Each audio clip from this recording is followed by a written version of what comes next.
Okay, as you were saying, your memory of... Yes, I remember everything. Go ahead. So it's 2 o'clock in the morning. 2 in the morning, and two American soldiers freed us, and they show us the way out. And when there was a small restaurant, they gave us a coffee in Jello Danish. I didn't want to stay there because I was afraid in case the Germans come back.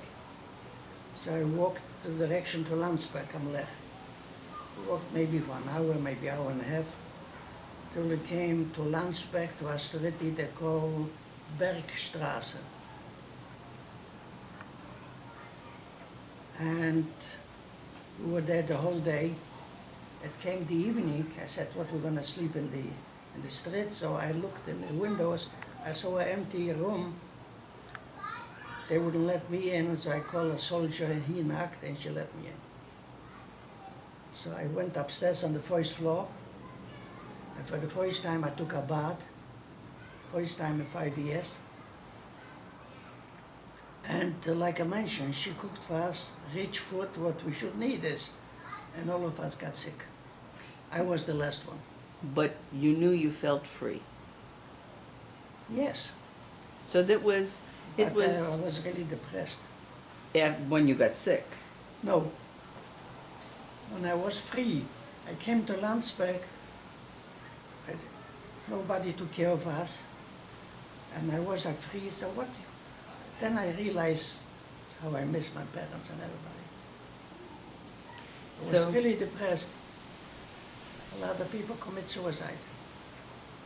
When you say a lot, Her friend, her best friend, My best friend. Tosha Solas, jumped in the lake. She went. Yeah, and she committed suicide. And who they call? They call me the first one. This was already a few years later. But a lot of people commit suicide.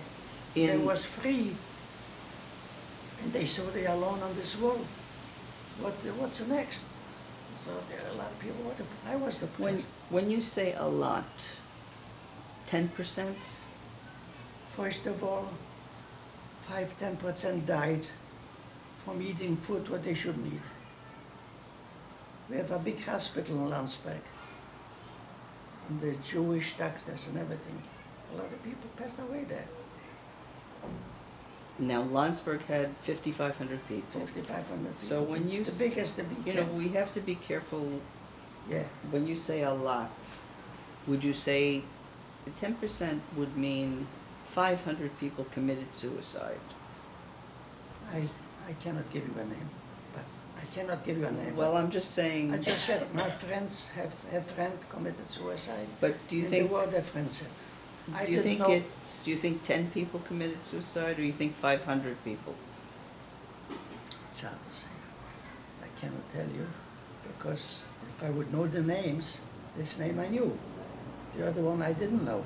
But the word a lot is a There big... was a lot. They were depressed and then commit suicide, a lot of them. Well, there should be a list, because we need to be very exact. I know, I cannot give you exact. Yeah. I can only tell you what I know.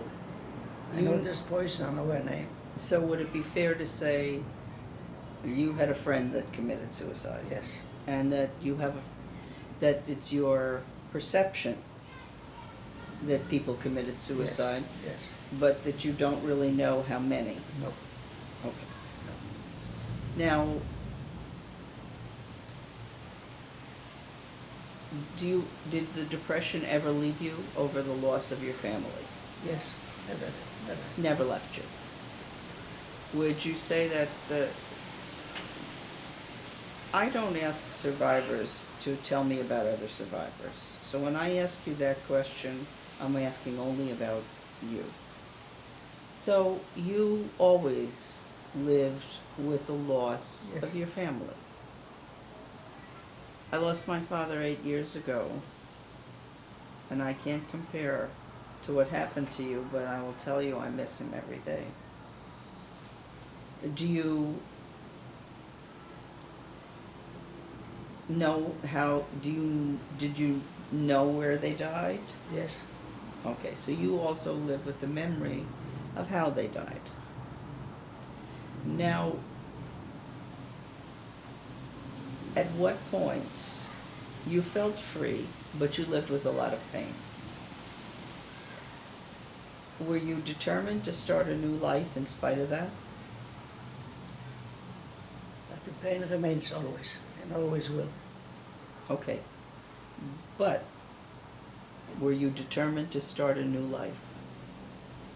I got married, I have to. My question is,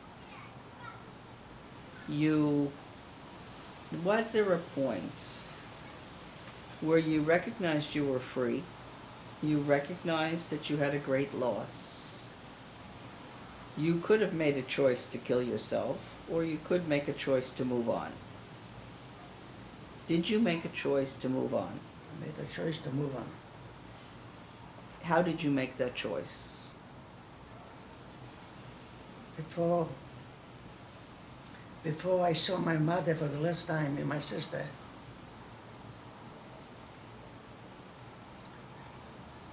she told me, I have a feeling that you're gonna survive.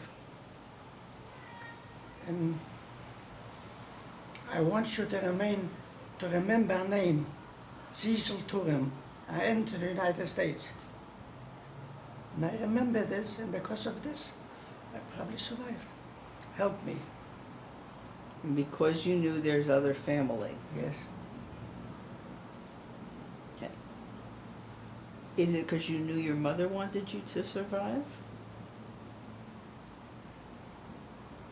This helped me. What else helped you? Well, because I got freed, and if I wouldn't continue, then I will help Hitler to destroy us all. So in part you were motivated because you didn't want Hitler to accomplish his goals. Absolutely. Was that something you ever said to anybody then? Many times. Who, you said it in Landsberg? The first thing, what I said is, I want my kids to be religious, to remember that they are Jews. If Khalil, I lose my children, if we don't have religion, then Hitler won, and we lose. So at some point in 1945, Yes, even though you were depressed, yes, and even though it was horrible for you to have lost your family, you knew you wanted to have children. yes. Can you pinpoint when you knew you wanted to have children?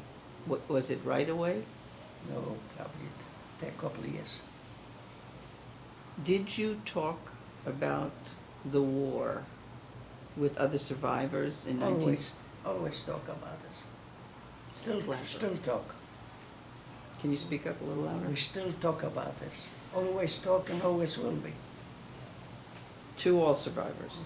The fact is that the first lodge Iska services, the first one ever, I took him in. I was president from the synagogue. I took in the lodge society in our shul in Yonkers of Pelham Parkway, and we were the first one to have Iska services for the sixth one in Kedosha. What year was that? I even have pictures I show you later. This is already in America, but... In America and Yeah, okay. in the Bronx. And how does that relate to talking about the war? When we have services and before services, always talk about this. Let's go back to 1945. When you met other survivors in Landsberg, what did you talk about? What were the conversations like? Always talked about our past, about the concentration camp, where we was and how we was treated, and so on and so on. Always talked about this. Was it, and did you continue having, anytime you met a survivor? No. Not now, money, put it away. Maybe it was. When you met a survivor that came into the camp, same conversation? Always talk about this. Always. about your family, about your old home, about your religion, about your neighbors, about your friends. Always talked about this. Did it make you feel better? If you talk with us, yes. And is this something that's been going on for 65 years? Yes. Still goes on. So, Whenever we get together, always talk about this. so if you were in an airport in Buenos Aires and standing on a line and someone was in front of you and that person had an accent. You don't know him, but you recognize the accent. Yes. What would be the first thing you said to that person?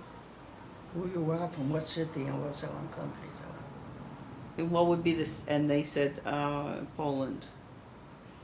ask them what city, Would you ask them if they, what where, city, what did you do during the war, where were you, and so on and so on.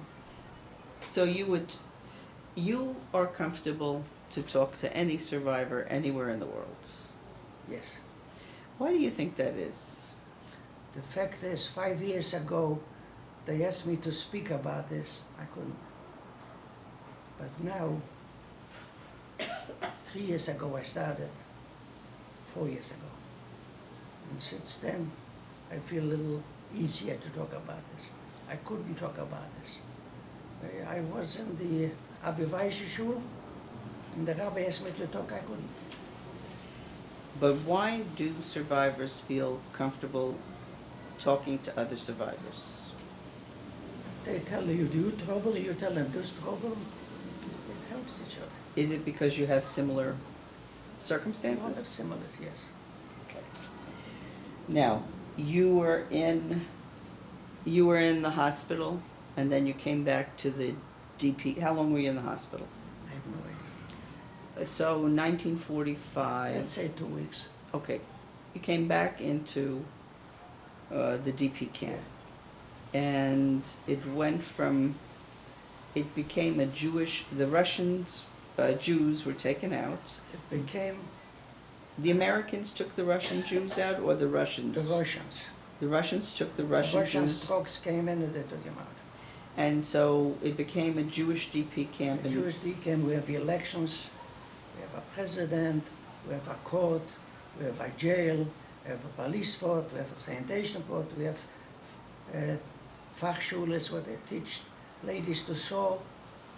They have for men to work metal work. All this in 1945? It started 45, but we organized. Now when you say we organized, who did the organization? The Jewish men in the camp? The Jewish men in the camp, What about the women? both, Both. yes, Did any outsiders help you, or you did it by yourselves? by itself, And it was easy, and you were all teenagers. yes. So you just, how did it start?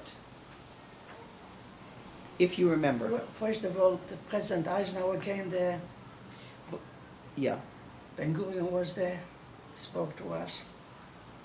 Hai Levi, right in the Jewish part, Jewish daily news. Zerubbabel. People came, they spoke to us, and we organized little by little.